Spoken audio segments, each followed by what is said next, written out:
Welcome to my channel. मैं हूं आपकी होस्ट रश्मि।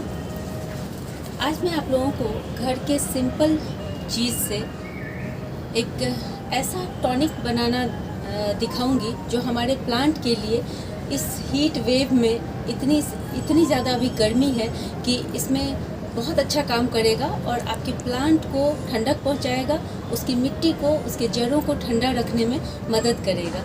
तो चलिए देखते हैं कि वो चीज़ क्या है। चलते हैं हमारी वीडियो में। मई जून का महीना जो होता है सबसे गर्म मंथ होता है और इस टाइम में हम जितने उत्तर भारत में जो लोग रहते हैं उनके लिए, उन गार्डनर्स के लिए टफ़ टाइम होता है कि कैसे हम अपने प्लांट को बचाएं, कैसे उसको ठंडा रखने में मदद करें।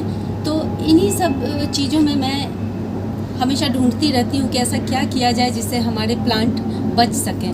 अभी हमारा मकसद ये नहीं है कि हम यील्ड लें, हम फ्रूट लें, ये सब बिल्कुल भी नहीं है। हमारा मकसद सिर्फ एक ही है कि कैसे हम अपने प्लांट को बचा सकें। तो उसके लिए आजकल हमारे घरों में बहुत ज़्यादा इन दिनों अवेलेबल है, वो है तरबूज और खरबूज। ये दो फल ऐसे हैं जो इन दिनों हम सब के घरों में रहता है, ताकि ये जो फ्रूट होते हैं ना, इनकी तासीर बहुत ठंडी होती है। तो इस वजह से ये हम ह्यूमन के लिए भी बहुत अच्छे हैं और जो चीज़ हमारे लिए बेनिफिशियल है वो प्लांट्स के लिए भी अच्छे होते हैं।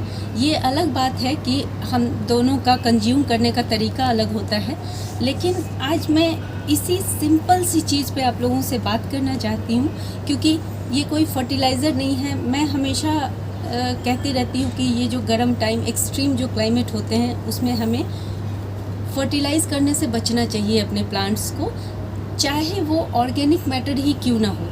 लेकिन ये 1-2 महीने हमें अवॉइड करना चाहिए। लेकिन इसका मतलब ये नहीं है कि हम कुछ डाल ही नहीं सकते हैं। आप अगर थोड़ा सा सर्च करें तो आपको पता चलेगा कि कुछ ऐसी चीज़ें हैं जो हमारे पौधों को ठंडा रखने में बहुत अहम भूमिका अदा करती हैं। तो आज हम जानेंगे कि हम तरबूज और खरबूज का इस्तेमाल किस तरह से अपने गार्डन में करें, जिससे कि हम उससे मैक्सिमम बेनिफिट लेके अपने प्लांट को हरा भरा रख सकें।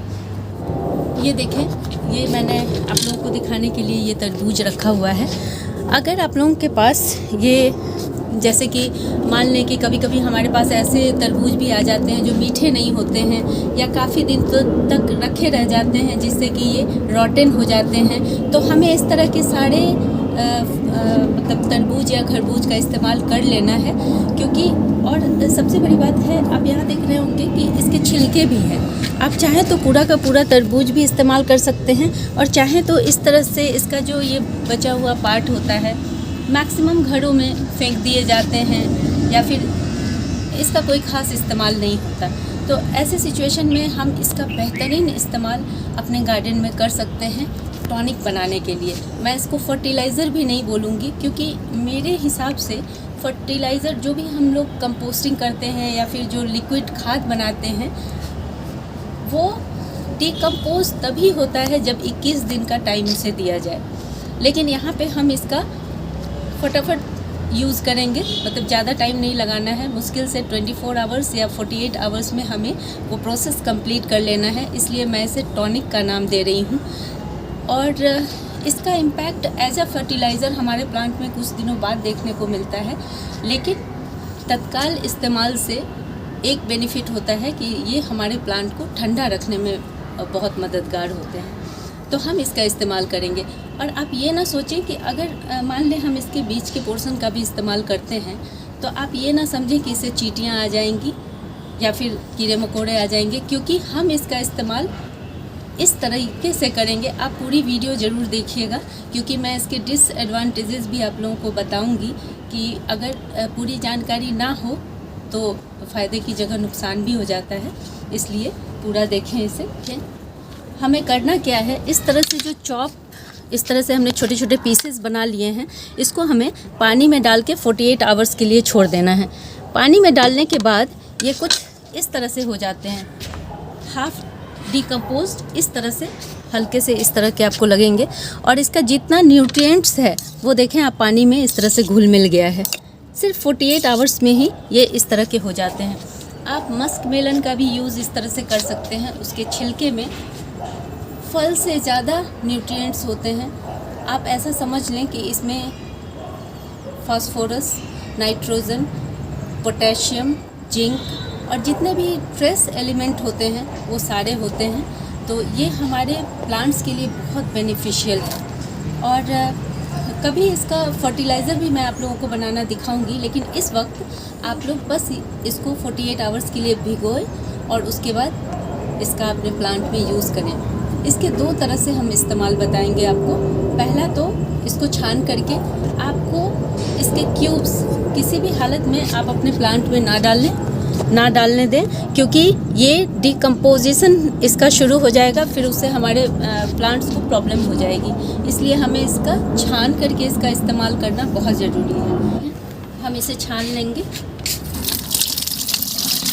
इसके बारे में मैं कुछ इम्पोर्टेंट बातें भी आप लोगों को बताऊंगी। इसको ध्यान रख करके आप इसका इस्तेमाल करेंगे तो आपको ज़्यादा से ज़्यादा बेनिफिट होगा। ये मुझे लगता है कि एक मीडियम साइज़ वाटरमेलन था जिसका मैंने ये छिलका लिया है। और ये जो आप देख रहे हैं, ये जो हमारे पास लिक्विड बचा है, ये बहुत बढ़िया है प्लांट पे यूज़ करने के लिए। और जब हम इसका इस्तेमाल करेंगे, जैसे इसका क्या रेशियो रखना है वो भी बहुत ज़रूरी है। जैसे कि हमने एक भाग ये लिक्विड ले लिया वाटरमेलन का और सेम अमाउंट हम इसमें पानी का मिलाते, लेकिन चूँकि अभी गर्मी बहुत ज़्यादा है तो हमें डाइल्यूशन सही ढंग से रखना है। जैसे कि हम अगर इसमें 1:10 रेशियो रखें तो वो ज़्यादा अच्छा रहेगा। जैसे एक भाग हमने इसमें ये वाटरमेलन का ये जूस लिया है और इसमें हम 10 भाग पानी मिलाएंगे। हमने रेशियो कैसा रखना है ये मैं दिखा रही हूँ आपको। ये देखें, ये हमने लिया और इसमें हम 10 भाग पानी मिलाएंगे। मतलब देखें,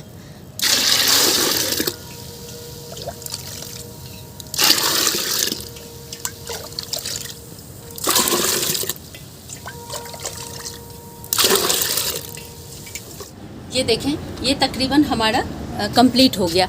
अब देखें, इसमें हमने इतना पानी डाइल्यूट कर लिया है कि इसमें हमें किसी तरह का डर नहीं है, क्योंकि ये किसी भी तरह से हमारे प्लांट को इस वक्त इतनी गर्मी में भी हार्म नहीं करेगा। और दूसरा एक तरीका है स्प्रे करना।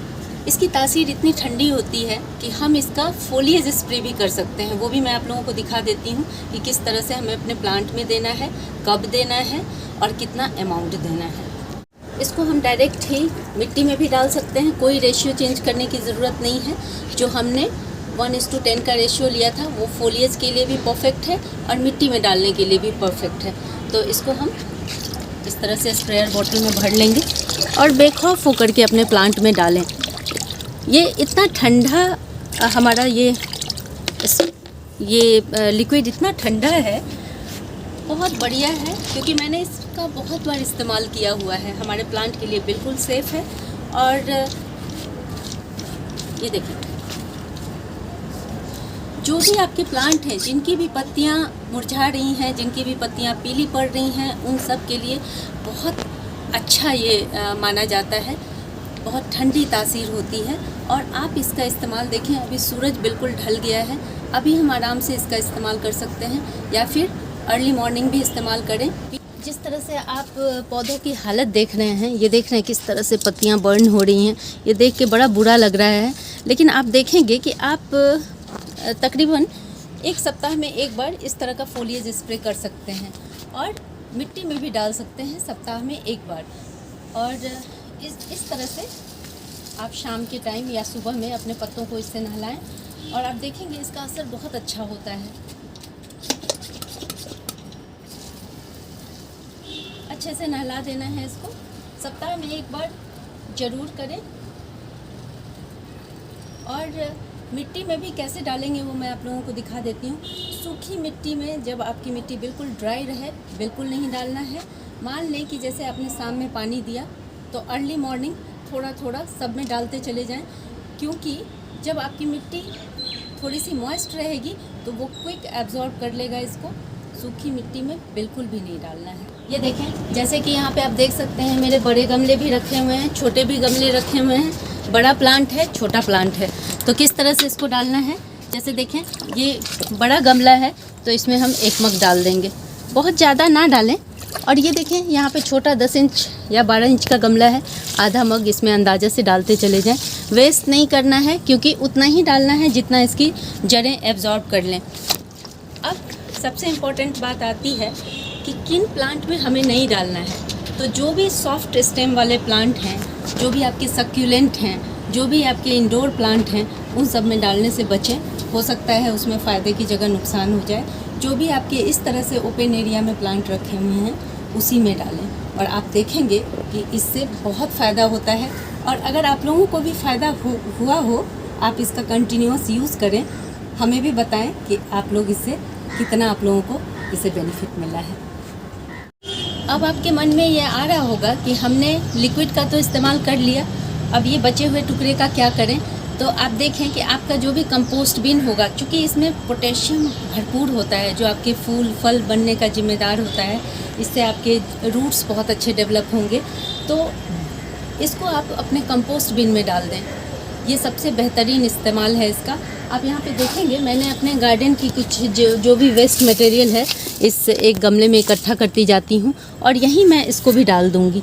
और इसमें से स्मेल ना आए इसके लिए मैं इसको मिट्टी से इसके ऊपर कवर कर दूँगी ताकि ये धीरे धीरे कंपोस्ट बनता रहे। और चूँकि इसमें मॉइस्चर बहुत ज़्यादा होता है, ये इस वजह से ये किसी भी कंपोस्ट को बेहतर बनाने के लिए बहुत अच्छा है।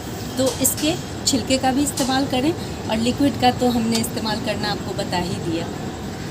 अगर आप लोगों को मेरी ये वीडियो पसंद आए तो प्लीज़ इसे लाइक शेयर एंड सब्सक्राइब करना ना भूलें। बेल बटन को ज़रूर दबाएं। Leave nature, love nature. Thank you.